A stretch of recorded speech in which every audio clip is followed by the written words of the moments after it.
rapid access to comprehensive oncology data and survival analysis. This is the OncoToolkit. Hello, everyone. Today, I saw a patient after a chest CT revealed a pulmonary nodule that was not straightforward to manage. The nodule is relatively small, but its location and appearance raise concern.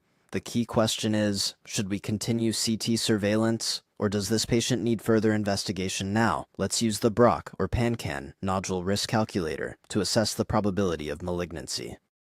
Our patient is a 65-year-old man. His CT shows a 10mm solid pulmonary nodule in the upper lobe. The nodule has spiculated margins, and emphysema is also present on CT. There is no known family history of lung cancer, and this is the only pulmonary nodule identified. Let's enter the findings into the calculator. We'll begin with age. The patient is 65 years old, so we'll enter 65. Next is sex. Our patient is male. He has no family history of lung cancer, so we'll select no. Emphysema is present on CT, so we'll select yes. Now, we'll enter the nodule size. The longest diameter is 10 millimeters. For nodule type, we'll select solid. The nodule is located in the upper lobe, so we'll select yes. Only one pulmonary nodule has been identified, so we'll enter 1 for the total nodule count. Finally, the nodule has spiculated margins, so we'll select yes. Everything is entered.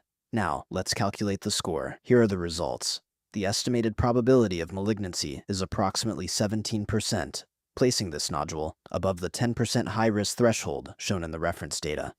This result supports further investigation rather than relying on routine surveillance alone, while the final decision should still consider the full clinical context and current guidelines.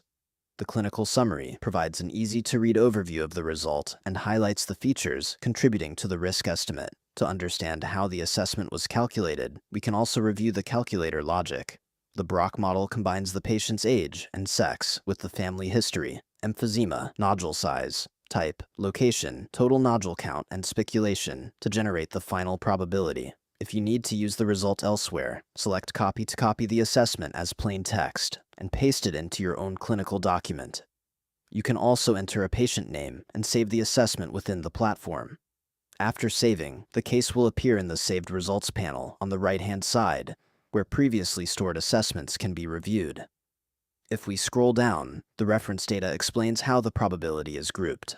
A risk below 1% is classified as very low risk. A risk between 1 and 10% generally supports CT surveillance. A risk above 10% may warrant further investigation, such as PET, CT, biopsy, or surgical assessment. If you found this case helpful, please like and subscribe for more oncology decision support tutorials. Thanks for watching, and I'll see you in the next clinical case.